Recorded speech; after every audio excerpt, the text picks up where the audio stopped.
Let's bring in tech expert Amber MacArthur.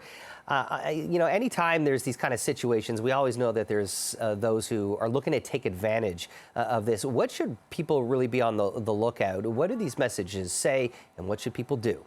It's a really great point. I think a lot of people are getting these scam text messages that are asking them to click on links. They're phishing for information. So it's really important, as much as people want to get refunded in terms of the outage, that you do not click on any of these messages that are coming through via text or even via email. As you just stated, and what Rogers has said as well, is that they will do these refunds and customers don't need to do anything at all. So it's really important not to click on these links and head out to a site that could cause you a lot of problems. And the scary thing about this, for a lot of the people that do click on them, many of them are vulnerable, maybe a little bit older, not as tech savvy, and this could obviously lead to a lot of problems for them and when it comes to their finances. So what is the advice you should give to people, especially for those whose maybe elderly parents are on the service and might have received a text message? What should we be telling our family members as well?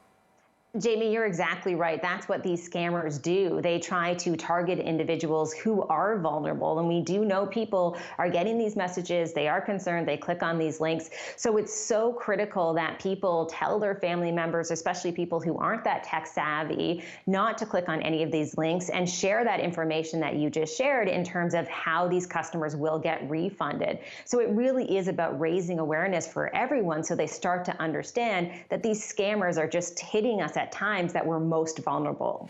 Oftentimes we're asked to report these phishing scams. What is done with that information, and what do these big tech companies do to make sure that this obviously doesn't happen, but more so what are they doing with that information?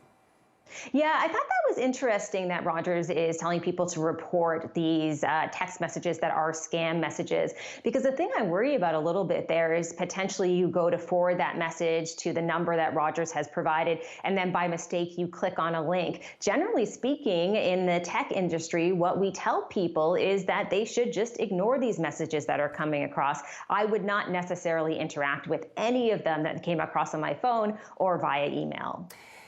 Amber MacArthur, we always appreciate your time and perspective and expertise. Thank you so much. Thanks so much for having me.